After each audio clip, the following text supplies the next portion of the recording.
If you are an athlete and you are struggling to find your purpose beyond your sport, or if you want to integrate God into your life and discover purpose, if you're lost and need encouragement, then this podcast is for you.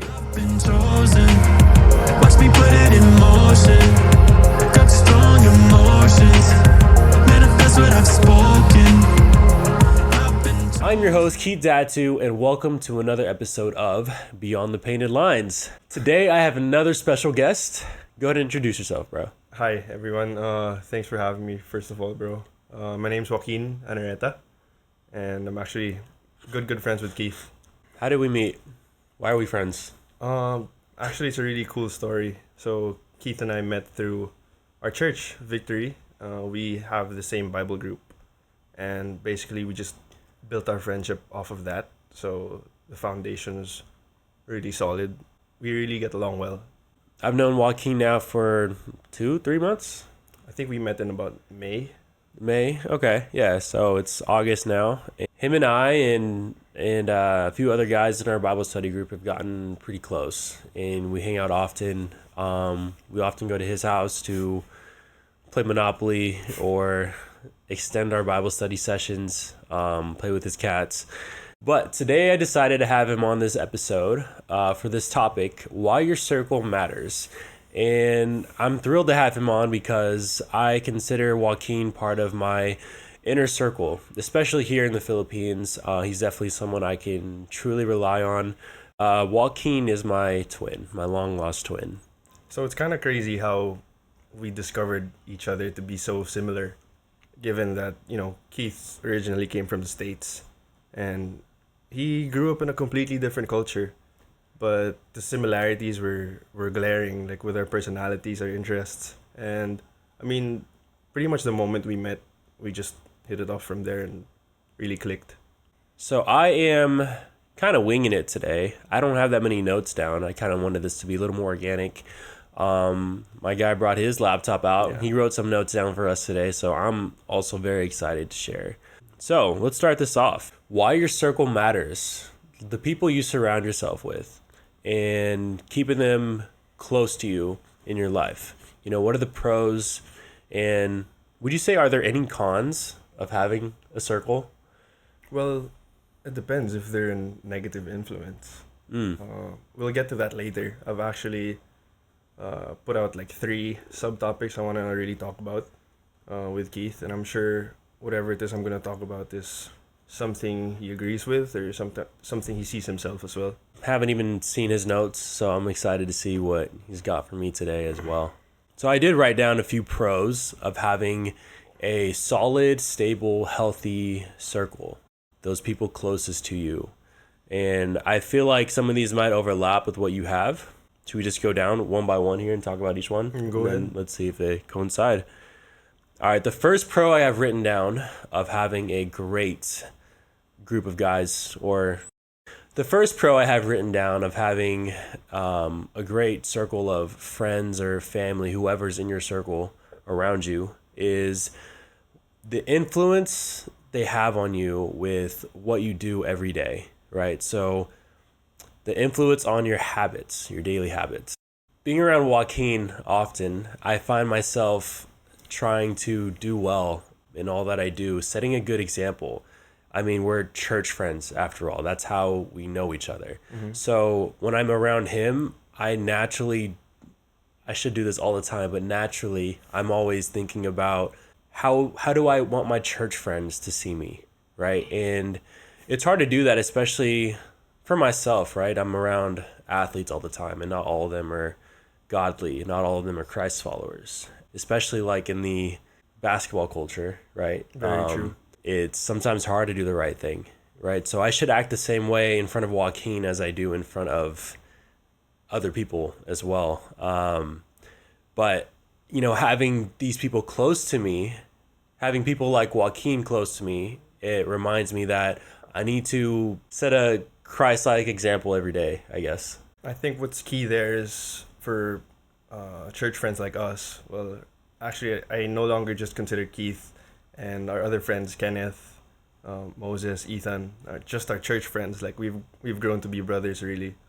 So I feel like the most important factor there is, holding each other accountable, keeping in check of each other, and checking in when anybody's in need, or if anyone just wants to sit down and have a conversation with you, then you're there for them. So I feel like that's probably the most important thing.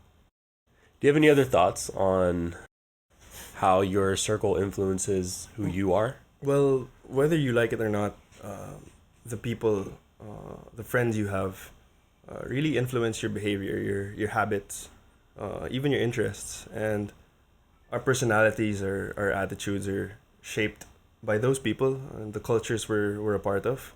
So it's very important to try your best to make sure that everyone or everything around you is a good influence towards whatever the goal is you have in mind. So in essence, you just become who you hang out with, really. Anybody around you is a direct influence to what it is you believe in, what it is you practice on a day-to-day basis, and even how you act is directly shaped by who you're surrounded by. So, how do you feel about when, or people who may be in the circle that we're not particularly fond of? Being fond of somebody, fully liking or enjoying their company is a matter of personal preference.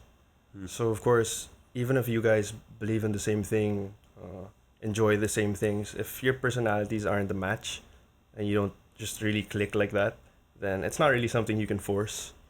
And I believe that. I mean, somebody can be a completely good influence to you, but you just don't click. And there's nothing wrong with that, really. So I think it just boils down to being a matter of preference. More so, what happens when someone's in your circle and they're doing things that you don't necessarily approve of, or your views are different? How else would you approach that? I think what's important is you hold each other accountable. And the most important thing is communication. So at any point in time where you feel like there's something that's going on within your friendship or your relationship that you're uncomfy with, then speak up. It's not something you should hold to yourself, because that's a slippery slope. And if you're not able to directly communicate whatever your concerns are, then that can be a problem. And I feel like those conversations you have with your friends, those hard conversations, are the things that really build the bond. It's these conversations that you have with them over time that really develop like that level of closeness and intimacy that is really done over time. Another pro of why your circle matters, and it's having a solid support system. So, not just support when you're going through bad things, but also good things, right? It's easy to support someone going through difficult times, struggles, relationships, breakups, right? Like financially, or illnesses, when you're hospitalized. Like, you guys came to my games even during I was going through some difficult things mentally in my life. I mean, it's easy to show up to a basketball game rather than like something else, but having a solid support system, like I have a job to do on the court, but I'm just reminded that like God's really placed amazing people in my life. For context, just going through a lot of emotional and relationship stuff a few months ago when I first met these guys. I was having a hard time staying focused, and these guys were, I say these guys because I got Kenny in the background, but Joaquin was one of the guys who was there really supporting me and reminding me how important it is to have a foundational support system. I think you had a good note on that. Yeah, so I feel like in Keith's context, the way our friendship was built, the way it was orchestrated, ultimately by God, it just made us realize like how intentional and how relational God really is with the people He sends into your life. Really, depending on that season in your life or whatever it is you're going through at the time, there are encounters. They're gonna be people you meet that will help you weather that storm. I guess in this case, God sent us each other, and I felt like ultimately, our friendship, our brotherhood, has a greater purpose rather than just being friends. We're here to hold each other accountable, cheer the loudest when we're successful, and of course be there for each other when we're down. In essence, the importance of having a tightly knit, good circle of people around you really is. For sure. And I think that like your close inner circle doesn't all necessarily have to be here with you physically, right? Easy for me to say, right? I'm a dual citizen basically. And I would say maybe more than half of my inner circle, my true inner circle, is back in the States. That doesn't mean they're not part of your inner circle just because they're a 15-hour plane ride away, a 15-hour time zone difference away. Those people are still showing me valid social support, and that's my family, my mom. I mean, I can sit here for another 20 minutes and name everybody, right? But friends and family, blood or not, like family to me, all of my loved ones, people who are significant in my life. Like Joaquin is considered family to me now. And he's definitely in this inner circle I'm referring to. So I feel like when it comes to your personal relationships, your foundational relationships, proximity doesn't matter. Actually, on a more personal note, growing up, I've actually had like a number of my closest friends migrate and pursue their dreams elsewhere in another country. So of course there was this void in my heart that needed to be filled, and I feel like God takes away people, but he also replaces. I mean, of course, nobody's really gonna replace those friends of mine that I had. Just having guys like Keith, Kenneth, and Ethan, and the rest of our small group, or the people around us, it's really heartwarming to share my life with them and vice versa. There's a little bit of trade-off, right? Like those guys are still your friends, obviously, but they pursued their dreams to go somewhere else. Yeah. And I pursued my dream to come here. Yeah, right? and then he met us. And then I met you guys, and I think God has a good sense of humor with things like that. Yeah, like a lot of it seems like it's ironic or it's accidental, but it's really not. It's all done by his own supernatural purpose that most of the time we really shouldn't question.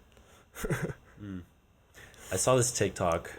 You said coincidence, right? But it's not a coincidence. It's never a coincidence, really. When you break down the word coincidence, right, it's the word coincide. And I'm totally stealing this from a TikTok I saw. And coincide means two things that go together, right? But coincidence sounds like things happen by chance. But it's not chance. These things happen together for a reason. Yeah. There's a greater purpose behind it. So, of course, when it comes to having your support system, you want to be with people who uplift you. People you can be unapologetically yourself around. That's honestly kind of rare. It's easy to meet a bunch of people and call them your friends, but having that genuine inner circle, or that group of people that you can call your best friends, probably like in a lifetime, less than 10, maybe. Just going back to how Keith was saying that we were twins. So one aspect of our personality that we're extremely similar with is being introverted. Super introverted. So when someone's introverted, they can be really shy and in some cases like closed off to meeting other people. The way it all came together, bringing two introverts together and really opening up to each other, being vulnerable, talking about like all of our past experiences, all the things we want to do in life. That's a rarity. And I feel like at this stage of our lives, I mean, we're past school. Right now, we're both working professionals. It's not common for you to have new people come into your life and really bring you that friendship that you need at any stage in life. Two introverts on camera, I think, is definitely a skill for us to like. It took me a while to like open up out of my shell. Yeah. Not just for the camera, but like even being like an athlete where you have to be like social and talk, especially talk during the game, it's like calling out a screen or whatever. But like socially, I struggled really hard. Yeah. Because of just being introverted. And I think we kind of grew out of it, or we're still growing out of it. I think that's another perk of having that close friendship in your inner circle too. People with like minds, they kind of help you get through the certain things that you struggle with. You help each other fight through your own struggles. All right, moving on to our third point I got here. The third pro of having a healthy group of people surrounding you, networking and opportunities, right? Yeah. So if we stayed introverts, we wouldn't be connected the way that we are with our immediate friend group, the extended family, the extended group of friends, the extended opportunities, whether that's in your career or extracurricular, whatever that may be. Having great people around you will refer you to other places too, right? And you work in a field where referrals are huge, Yeah. for sure. The people you hang out with is also a reflection of you. So when they're referring you, that also shows what kind of character you have and what kind of character your friends are reflected upon yourself as well as you grow and as you network. So I feel like as your network grows and you have good people in your corner, they're able to impart wisdom upon you in such a way that it relates to their own experiences too. So Keith and I clearly, like, we work in a completely different field, but since we share the same faith, we live by the same principles. Ultimately, we're able to help each other out when one of us is struggling through something or we don't know how to navigate a certain situation. We can just grab the phone, have a phone call, talk about whatever it is we're thinking or feeling at the time. We can help out each other and impart that godly wisdom that nowadays is really hard to find, honestly. And another big point of emphasis of having a great group of guys around you is accountability. Having accountability partners for whatever that is you're going through, right? Whether that's trying to stop doing something or trying to continue to do something, you have an accountability partner. Mm-hmm. I think we hold each other accountable, at least Joaquin and my church group of friends that we're involved in. I think we do a good job of holding each other accountable for doing the right thing. I'm not gonna lie, it's extremely hard sometimes to do the right thing. Maybe I shouldn't admit that in that way, but truthfully, that's how I feel. So if there's something that's pressing, I text him or in a group chat, how do you guys feel about this? Does this go against what we stand for as Christians, as Christ followers? They kind of hold me accountable. Certain actions that I want to take, or temptations, or honestly anything. So if there's anything I can add to that, it's really it's a testament that Christianity is really, really tough. It's not an easy road. It's and hard. It's difficult. It's not something you can do alone. That just goes to show like how important it really is to have those like-minded people around you that share the same faith. Sidebar. People might look at us and like, okay, Christianity's hard, so why do you do it? Honestly, bro, there's some times where I'm just like, oh my gosh, this is so difficult. I want this, but my heart is telling me no, or vice versa, right? And it's like, why is it hard to be a Christian? It shouldn't be hard to be a Christian. It should be like, oh, I'm a Christ follower. And sometimes, yeah, it's amazing. Like, oh, I follow God. Like, I ain't even tripping. There are moments where like the devil's tempting me with doubt, even like, why are you doing this? Go have some fun, dang it. Like, the rewards that God gives us at the end of the day for doing the right thing, that is why I do this. And that is why I follow God. And that is why I try to spread the word. And set a good example is because nothing fulfills me the way the Holy Spirit does. Yeah, ultimately, I feel like when you practice Christianity, the deeper you get into it, the harder the spiritual warfare is. So the closer you are to God, the closer the enemy wants to be to you.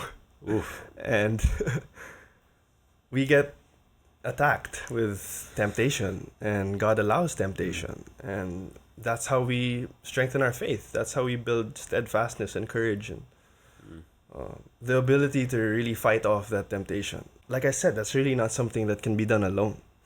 You need your people, your own spiritual army, so to speak, around you to help you through that entire process. And that's what these guys are here for. I mean, that's why I really wanted to drill it down that God is super intentional with who he sends into your life for that season you're going through.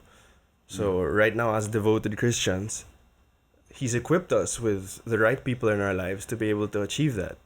And this doesn't mean that we're perfect. This doesn't mean that it's easy, and it doesn't mean that it's not something we struggle with every day, because it is. And it's just such a blessing to have people in your corner to help you navigate life with God in your sights. That's it, and that's it. Yeah, that's why your circle matters. And that's just an added antidote of accountability, right? And whether it's maybe you have friends at home that struggle with, vices, smoking or drinking and I'm not saying Joaquin does these things. That's not what I'm saying. Nor do I, but that's what you can do for your friend as well if you don't know how to start with having an accountability partner. Yeah, so in the aspect of like physicality, Keith is a pro basketball player, right? You want to be able to find that group of people that you can just sit back with at the house, enjoy like a wholesome board game, watch a movie, just have deep conversations. And I feel like nowadays we crave that instant gratification where there has to be something we're doing to have fun.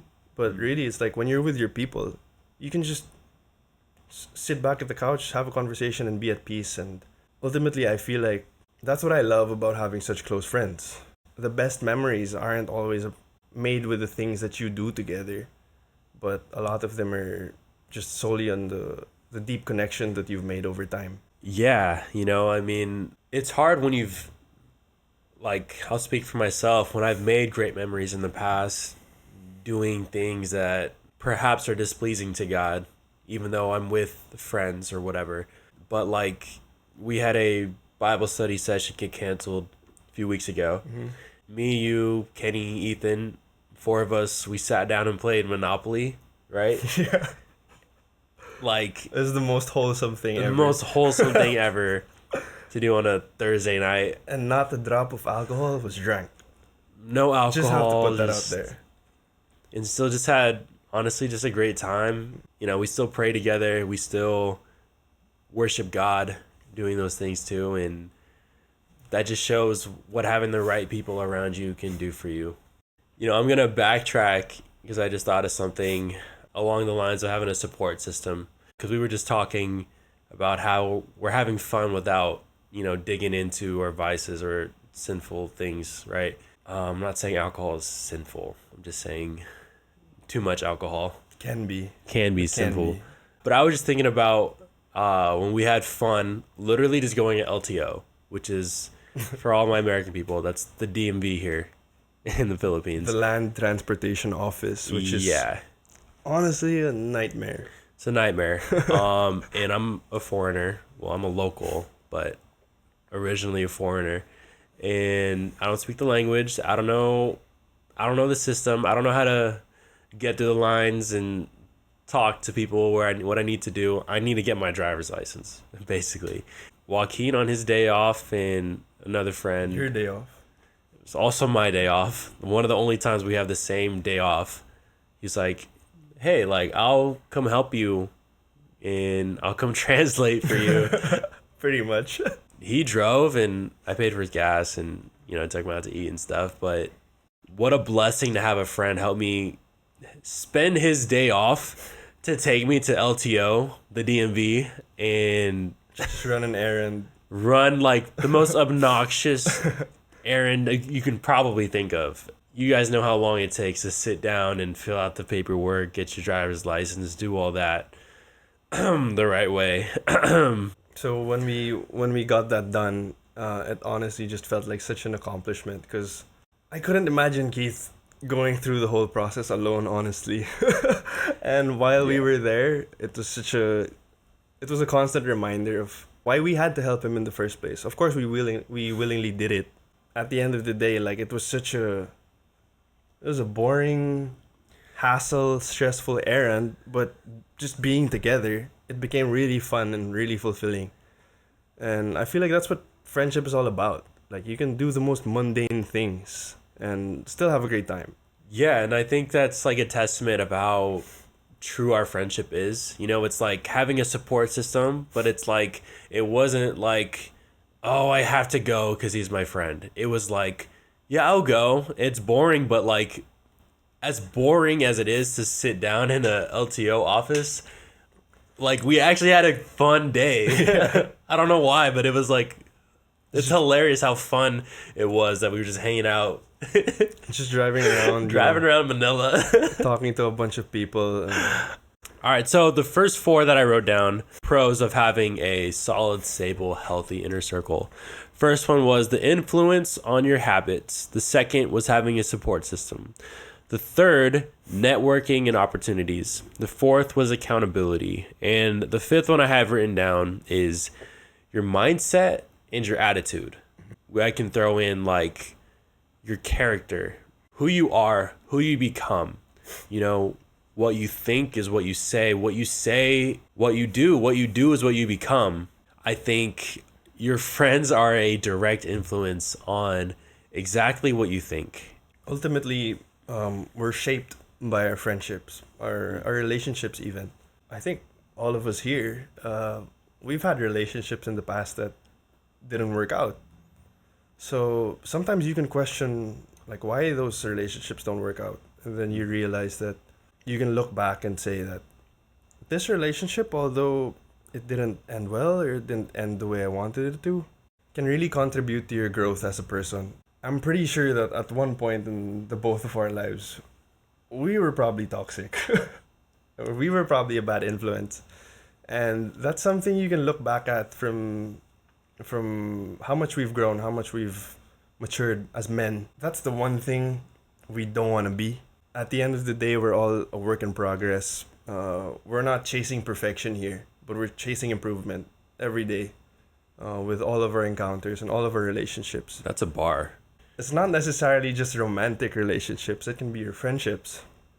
So when it comes to, your romantic relationships from the past, at the time, it could have been so difficult for you. God is so purposeful with the people He sends into your life that He sends you this person as a hidden blessing. Because there are things you discover about yourself that you never would have discovered alone. And that probably goes for the other party who was involved in the relationship. My man's dropping some gems tonight. I love it. So, actually, speaking of relationships, I just want to shout out my girlfriend. Hi, Elisa. I love you. Hi, Lisa. I love you too, as Joaquin's best friend. So, yeah, like with regards to those relationships that didn't work out, you can really look back at those, see where you messed up, see where you could have been better. And at the time, you were probably too prideful or too arrogant to accept that you were wrong. Once you take a step back and you've healed from that, that's where the growth, that's where the mindset and the attitude really changes. Because all of these are such, they're orchestrated in such a way that it really defines our character. I would even say that your friends help you focus on what matters. They help you prioritize what is important to you in your life, or what should be. I wrote down the fifth as mindset and attitude, right? My friends help me keep my head on straight with relationships, with my career, with family and friend stuff, like whatever it is, like they help me hold it down for real. And they check me on my attitude and how I should be responding. Joaquin made a great point that they really shape you. They shape you into the person who you are, it's a great time to also reflect on who you were before you met them and where you are now with them. And you might look at yourself now and realize, wow, I'm with the wrong group of friends. Mm-hmm. And that might be a difficult pill to swallow too, especially if you love them and enjoy them. But I hope it's the other way around too. I hope that you can reflect and become aware of who you are now, seeing the people you have surrounding you, and realize like, wow, these people have made me better. Better in your career or better in the spiritual realm as a Christ follower, a better version of you. So I'm going to use a basketball team as an example. So all 5 of you or all 15 of you have one common goal, and all of you work cohesively towards achieving that goal. And that's what friendship is in a nutshell. You all have goals, individual goals, and you have goals as friends. You have to constantly be uplifting each other, helping each other achieve that. Yeah, that that relationship, It's that mutualism. that love, that fondness for each other, it's mutual and it goes both ways. And that's something that you should really build on with the people around you. I love that. People are affecting you in positive ways. You're also reflecting that back onto them, hopefully in positive ways. I have Proverbs 27:17, as iron sharpens iron and one man sharpens another. So the way I look at that is, as Christ followers, as brothers in Christ, our faith, our beliefs, they're like coal, and you want to surround yourself with other coals to keep that fire for God constantly burning. It's really important to surround ourselves with those who share the same beliefs and live by the same principles. Our faith is not something that can be done alone. You really need people in your corner. Yeah, I'm actually watching a show called The Chosen right now, and where it's about Jesus, but it's about the disciples, how they're chosen. I think that not a single one of them would have been able to accomplish what they would have been able to alone. Right? So having my brother in Christ with me along the way, for analogy purposes, forges me into the weapon that I need to become to to tackle what life throws at me, and also what life throws at other people, so that I can be there to help them through whatever they're going through as well. I feel like when it comes to your friendships, just hearing them speak about some things, like, having a perspective change. Like when there's something you're dealing with that's in front of you. Just for context, like the other night, I had a phone call with Keith about the direction of his career. We talked about how he truly is blessed to be doing what he's doing. I just reminded him that he has a golden opportunity in front of him, and that he has to perform his best, because God put him in this situation, and he ultimately wants to glorify God by being the best person he can be in any aspect of life, actually. Not just as a professional basketball player, but as a friend, as a Christian, as a son, family member to his people back home. I appreciate you, and I thank you again for being an awesome support system, an awesome friend, Yeah. an awesome accountability partner, all the above that we listed. In order to become the best version of you, you need to surround yourself with good people that are going to point you in that direction. People that are going to have a positive influence on all the actions that you do. Having a fantastic support system. People that are going to network and bring opportunities to your life that you would not expect. People that are going to hold you accountable. And people who are going to uplift you and keep you focused and have the right mindset and attitude as you go through life. Your circle should genuinely want you to succeed. They should cheer the loudest for you, whether that's in close proximity or on the sidelines. You need to have that support system. Your friends let you know that they're there. It's interesting because right now I'm talking to Joaquin like every day, Pretty much. we're just that close. I also have best friends that are across the world right now, literally on the other side of the planet. And if I don't talk to them for a month, I'll still hear from them at some point, and it's just like we never stop talking. And keep those people around. Whether they're here, whether they're there, it doesn't matter. So your circle matters. Surround yourself with good people. Hopefully those are God-like spiritual people. Ultimately, like, your circle helps you become the best person you can be. Maybe you're in search of a circle. Maybe you have good people around you. When I first got here, my circle was in the States. I didn't have a circle here. So I encourage you to to put yourself out there in a way that you can meet new people and develop relationships with people who will eventually lead you into the right circle of friends. If I'm trying to find a great group of guys, I'm going to ask like the pastor at my church, like, oh, I'm looking for a small group, or help me get connected. You know, what role models do you have in your life? Maybe it's at work, pointing you in the right direction to get more referrals for your job. You know, that also goes back into becoming the best version of you. You're not going to get referrals if you're not producing great things as well. You're not going to find your future partner if you're not already the person that you want your future partner to be. In that aspect, I encourage you to go out there and start searching for the right people to put in your circle. And keep your circle close. Those people that are currently in your circle right now are people you should really cherish, and tell them how much you love and appreciate them on a regular basis. Definitely. As much as possible, you don't want to date the past without reminding them how much you love and care about them. Whether that's your family, your girlfriend, your best friend, or whoever it is, it's critical to constantly remind them of how grateful you are for their presence in your life.